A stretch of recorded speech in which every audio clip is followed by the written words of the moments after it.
kata terlambat untuk melakukan apa yang Anda suka dan mewujudkan apa yang Anda impikan. Dari impossible jadi impossible. Nah, dari tadi kita membahas tentang passion dan kita simpulkan bahwa untuk sukses sebenarnya tidak harus membutuhkan passion. Tidak selamanya butuh Tidak passion. selamanya butuh passion. Nah, sekarang bagaimana kalau seseorang sudah bekerja, sudah mapan, sudah enak, sudah nyaman, tapi sebenarnya itu bukan passionnya dia. Masih perlu nggak sih menggali dan mengeksplor? Oke, kalau sudah kerja, sudah nyaman, Kaya. jabatan sudah tinggi, sudah kaya, apalagi sudah punya istri, punya anak, sebetulnya ada yang harus lebih kita pikirkan, yaitu tanggung jawab kepada keluarga. Jadi kita tidak lagi mencari-cari passion, melainkan lebih melakukan apa yang menjadi tanggung jawab kita. Karena banyak kasus, karena nafsu menggebu-gebu, emosi, wah ini passion saya nih, ini pasti passion saya nih. Akhirnya dia keluar dari jabatannya sudah manajer ke atas gitu ya. Dia keluar dan akhirnya dia menjadi orang yang bangkrut, keluarganya tak bisa lagi dinafkahi, anak-anaknya tak bisa lagi sekolah, dan ini banyak kasus seperti ini. Makanya sebetulnya ada yang lebih penting dari sekedar passion, apalagi kalau kita sudah menjadi orang yang mapan, maka tetap jalani, ikhlas, dan yakin, terus berdoa kepada Tuhan, Tuhan akan hadirkan passion itu di dalam diri kita, dan kita masih terus mengerjakan apa yang menjadi tanggung jawab kita. Oke.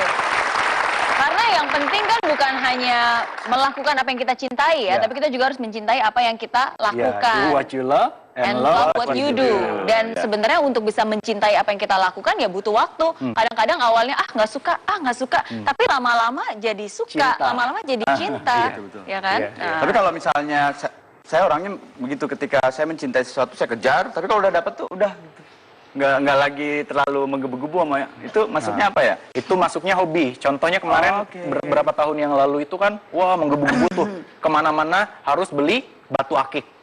Bener gak? Tuh, ya, ke kota manapun oleh-olehnya batu akik. Tapi sekarang nih, ya, hari ini, apakah orang masih seperti itu? Nah, itulah hobi, karena terkadang hobi itu sesaat. Kalau passion itu forever, selamanya. Tidak tergantung tren, ya, tidak tergantung demand juga, ya. Oke. Nah, tadi kan McDenny sempat bilang nih, passion itu harus ditemukan mumpung masih muda, jangan sampai nanti udah telat, udah tua, di tempat tidur terakhir, nafas terakhir baru ingat. Ternyata passion saya meninggal. Emangnya Bisa gitu, salah gitu? Ini saya baru dengar nih, passion meninggal. Kalau sampai sudah berumur, sudah tua, terus belum menemukan passionnya, itu apakah salah? Tapi saya punya contoh, ibunda saya, ya dari dulu dia melakukan segala usaha, segala bisnis, dan tahu nggak sekarang ujung-ujungnya menghabiskan masa usianya adalah dengan menyulam, apa tuh menyulam? Ya, menyulam. Ya, menyulam ya. Ya, menyulam. Jadi menyulam gitu, dan dia merasa ini ternyata passionnya. Ya, dan tanpa dia menawarkan apapun, orang-orang pun malah membelinya. Jadi terus saja jalani kehidupan, sampai akhirnya ujungnya kehidupan itulah melalui kehendak Tuhan yang akan menemukan kita dengan passion yang sudah ada di dalam diri kita, dan passion itu akan muncul dan menjadi aktivitas kita berikutnya. Oke. Jadi nggak ada kata terlambat ya. Mau umur berapapun juga, nggak pernah ada kata terlambat. Sulam aja terus. Nah, kalau tadi nih, McDenny kan kita temanya muda, kaya, bahagia. Nah, sekarang pertanyaannya, emangnya harus kaya dulu baru bahagia? Emangnya harus sukses dulu baru bahagia? Atau bahagia dulu baru sukses? Oke, sukses dulu baru bahagia atau bahagia dulu baru sukses gitu ya? Nah, kita bahas dulu sedikit. Orang sukses itu biasanya uangnya Banyak. Rumahnya, mobilnya, istrinya Satu. cantik, istrinya banyak. Oke, tapi dengan semua harta, semua kepemilikan yang dia banyak tadi, apakah dia terjamin hidupnya bahagia? Belum. Itu kenapa? Mohon maaf, banyak orang jabatan tinggi tapi tidak puas dengan gajinya, akhirnya korupsi. Itu tanda bahwa ternyata sukses belum tentu membuat orang bahagia. Tapi mari kita balik. Kalau kita sudah bahagia menjalankan kuliah yang masih muda atau sekolah, ya kan? Kemudian bahagia menjalankan pekerjaan seperti McDenny, lihat wajah penuh kebahagiaan. Wah, ya. Yang penuh kebahagiaan. Ya, penuh kebahagiaan seperti itu, kira-kira sukses tidak? Ya, seperti Jujur, itu jujur. Ini ada masalah pribadi deh kayaknya ya. Enggak, Coach Edvan, itu calon komika berikutnya. Itu passionnya berarti ya. Passionnya menyebalkan. Kalau kita sudah bahagia menjalankan segala sesuatu kita jalankan dalam penuh rasa bahagia, saya yakin semua akan dikerjakan dengan sangat baik dan kita pasti bisa sukses. Betul. Karena kalau salah satu buku yang saya baca itu bukunya juga bagus banget, judulnya Grit. Jadi Grit itu menjelaskan bahwa bukan hanya passion, tapi ada juga yang namanya perseverance.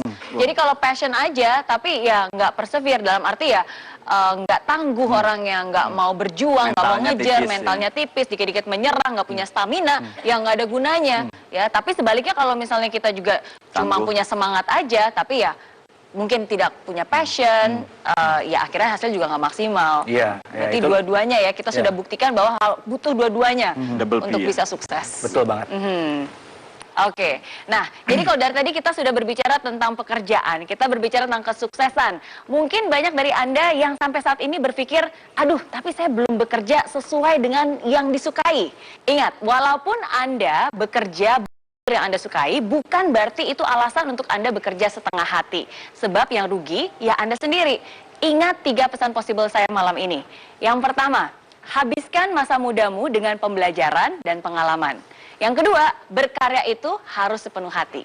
Dan yang ketiga, hargai dan nikmati proses yang ada, karena pada akhirnya hidup itu adalah sebuah pilihan. Dan apa yang menjadi pilihan kamu, itulah yang menjadi masa depanmu. Oke? Oke. Dan terima kasih sekali Anda semua sudah menyaksikan I Am Possible malam ini. Dan Anda pun bisa berpartisipasi baik lewat email atau bahkan bisa ikut hadir di studio. Caranya mudah, ikuti terus dan dapatkan informasinya di akun Twitter kami @possiblemetrotv dan juga akun Instagram kami @im_possiblemetrotv. Saya Mary Riana beserta Edvan N. Kausar dan juga Mac Denny pamit undur diri. Sampai jumpa minggu depan dari Impossible jadi I'm Possible. Yeah.